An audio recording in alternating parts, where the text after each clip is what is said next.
Hi guys, I'm Miss Floyd, one of the space teachers with Richmond Public Schools. I teach at Blackwell, Carver, and Fox Elementary.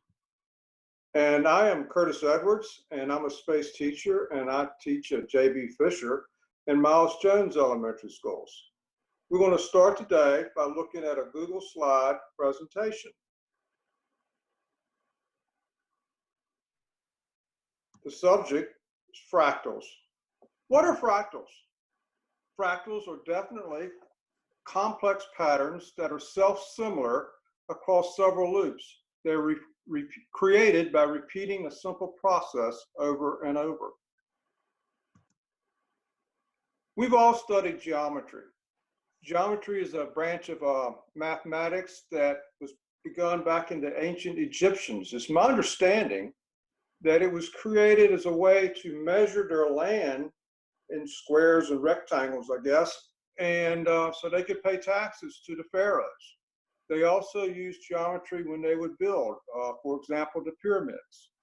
Geometry is a branch of mathematics about the shape, the size, the position, and dimensions of figures and shapes. 2 dimensions would be your plane figures. They're flat. If they have a shape or solid, they're 3-dimensional. It focuses on the measurement and relationship of points, lines, angles, planes, figures, and solids. But when you think about them measuring the landforms, how do you think geometry works when measuring irregular shapes? Let's think about this next quote. Clouds are not spheres, mountains are not cones, coastlines are not circles, and bark is not smooth, nor does lightning travel in a straight line. That's a quote by Benoit Mandelbrot. He is the man that created the fractals. He did this back in the 1960s. He first used the term in 1975, and fractal itself is a Latin word that means to break. Fractal geometry works with broken, bent, uneven shapes. In other words, shapes found in nature. He also discovered that nature's shapes created a repeating pattern. It's often irregular, but they would still repeat. Characteristics of fractals, they basically have 3 characteristics. They're all self-similar. That means that when you look at the smaller parts, they would look like the fractal as a whole. We'll show you some examples in a little while. Zooming, that when you look on each scale, when you go into it, the smaller scales would look like the larger when you zoom in on them. And iterations, which means that all fractals are formed by a repeating process over and over. Mandelbrot created a mathematical equation so that he could recreate fractals in the regular world. He he created fractal art using computer art. He led to a way that fractals have been useful in the creation of antennas and cell phones, and animation, and basically in measuring shapes and forms in nature. Let's take a look at nature.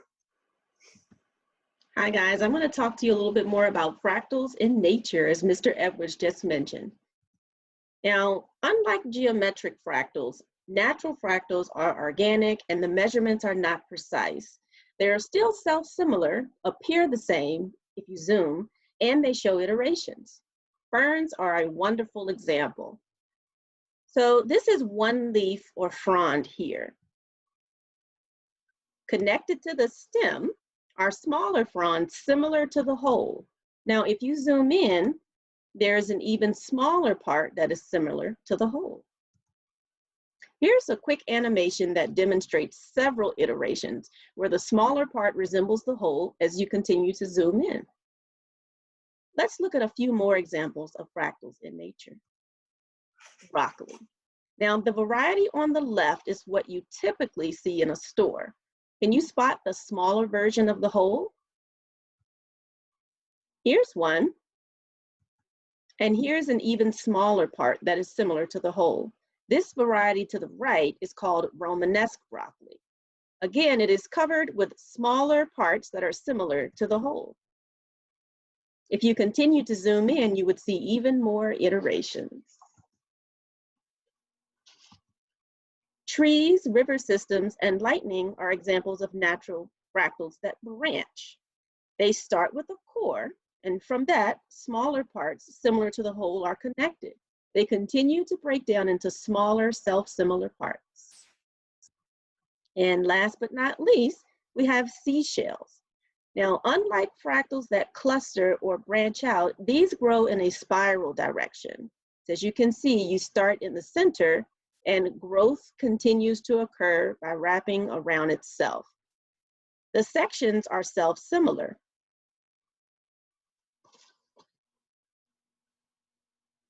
Here's a cool fact. If you look at this here, this is a cross-section of a nautilus shell. Now the nautilus creature grows, and as it does, it moves into a larger section, closing off the previous chamber. I thought that was pretty neat. As you can see, the smaller parts are self-similar to the whole on the nautilus shell, and the smaller parts are also self-similar to the whole on the conch shell. Here are the activities we will demonstrate today. We have Sierpinski's triangle here on the wall. We have fractal art that we'll be going over, and we'll also make a Sierpinski tetrahedron, the three-dimensional parts that you see there. Now, back to Mr. Edwards. This is Sierpinski's triangle, and this is a fractal shape that was first described in 1915 by a mathematician named Sierpinski. It is a structure that's self-similar in that each level, if you zoom into it, is similar to the shape as a whole. The figures on the right kind of take you through the iterations that create the triangle. You measure them on the midpoints, then you connect the midpoints to create a triangle, and then you go to each one of those triangles and do the same thing.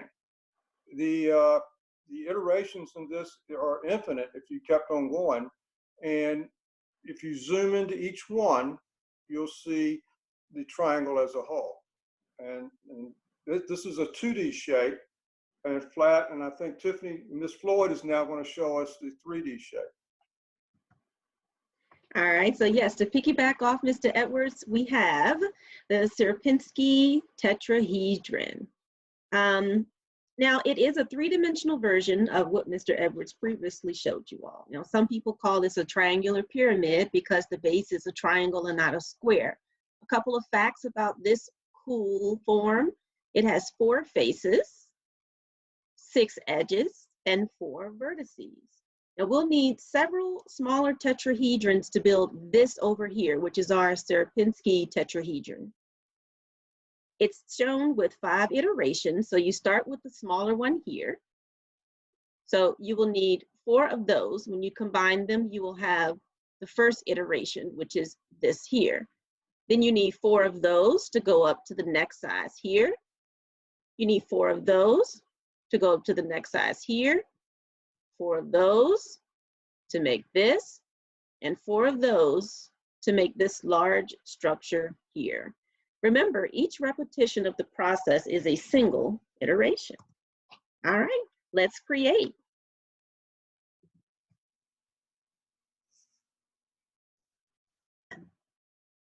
Hello, guys. This is going to be the fractal art activity. What I have here are 2 CD cases, just from an old CD case. Y'all all got them at the house, and nobody uses them anymore. So you could take it and this is the top cover of the CD case. What you're going to do is you're going to take some acrylic paint, and you're going to put a little bit on, oh, that's probably too much, but a little bit out there. And here's a little bit more. It's 2 different colors. And just to get a little variety out there is just put some green. And I went with these colors because that's what I had at the house. And then what you do is you take the other cover, flip it over, and we're going to kind of press them. press them together, and then what I'm going to do is I'm going to set these aside, and we'll come back to them later.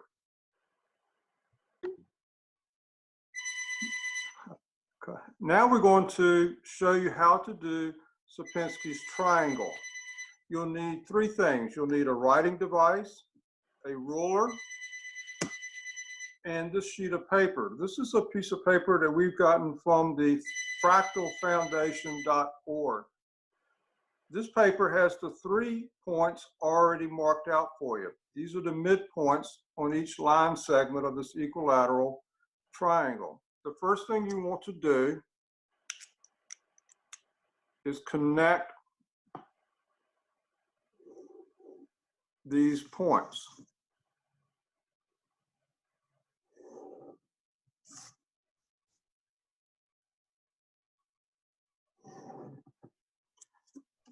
This takes this triangle and divides it up into 4 separate or equilateral triangles. Now to create the scale, the iterations, we're going to do each one of these and create the same process. So this one here is 4 inches long now. Here's my midpoint. You measure here, 4 inches long, midpoint. And this way, and here's my midpoint. And again, you connect these midpoints.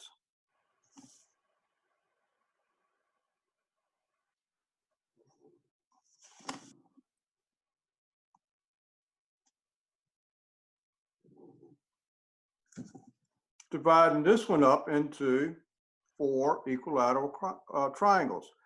As you see, this is now self-similar to the triangle of the hull. This process will continue.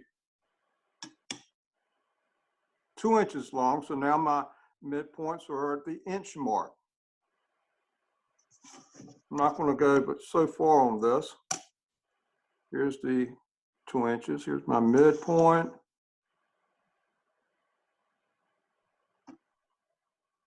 Midpoint. And now I connect these.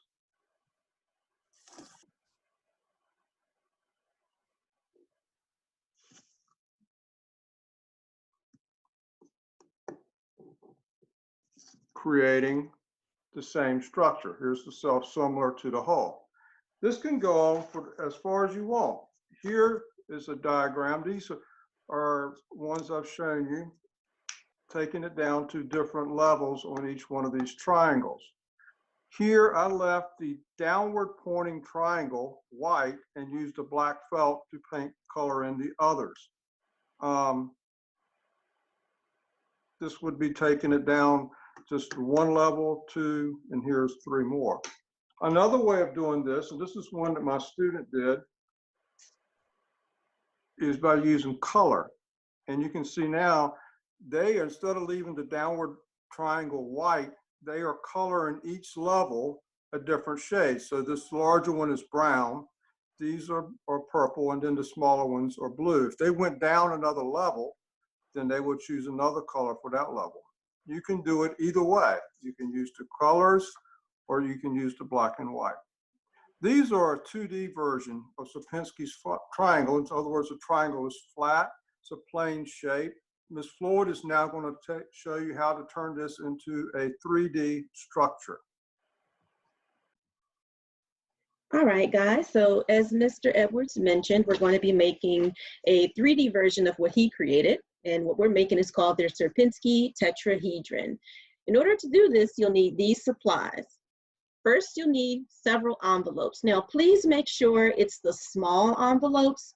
The size should be 3 5/8 inch by 6 1/2 inch. That's very important. You'll need scissors, you'll need a ruler, a drawing tool with a good eraser, and you'll need an adhesive. So I have clear tape here, which is better because you can't see it. I have blue tape that I'll be using for the demo, and I also have a hot glue gun and glue sticks. Please do not use a glue gun unless you have a parent around who can help. So to refresh your memory a bit, here is a printout of that slide from our Google Slides presentation, and as you can see, it has a photograph of a Sierpinski tetrahedron, and what we're going to make is just a very small one at the top, okay? Again, to do that, we'll be using envelopes. Now, you don't need a piece of paper. I only have this blue paper here so you can see the envelope. That way I don't have a white envelope against my white table, all right? So to start, you want to flip your envelope over to the side where you can see the flap, very important, and you'll see why in a minute. And then you're going to make a straight line from one corner to the opposite corner. So to do that, you want to place your ruler down and make sure it's up against the corner at the top here and up against the corner at the bottom. Hold it steady. If your ruler moves around, you'll have a very wobbly line, so hold it steady, okay? Now we're going to do the same to the opposite sides. We're going to draw a straight line from this corner to that corner. So I'm placing my ruler, trying to get it as straight as I can. If it's not perfect, don't panic, but try to get it as close as you can to those corners. Hold your ruler steady, draw your straight line. All right, so as you can see, we now have a large X on the back of this envelope. Do you all see the top here where that flap is? You want to keep the envelope closed and you want to cut on these lines to get rid of the very top portion. So you're like cutting in a V shape to get rid of the top. Once you've done that, you'll end up with something that looks like this. As you can see, we have a wide triangle at the bottom and we have two small triangles on the top. So now we have to do some folding. If you've done origami before, you'll be pretty good at this. If you haven't, don't panic. I'll give you some tips. So I want to make sure I'm folding on that line. So I'm kind of putting my thumb and index fingers together like I'm pinching. And as you can see, I'm trying to fold directly on that line, right? I want to give it a very good crease because as with origami, the creases help us to do the final folds.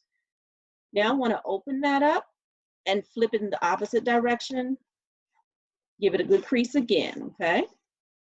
Another method for creasing is scoring with scissors. To do that, you would put your straight edge or ruler against the line you're trying to fold. You want to hold it tight and remember to have your parent around to assist with this, okay? But I'm going to take my scissors and I'm just going to run them along the edge here. I'm not trying to put a cut in the paper, so don't press too hard, okay?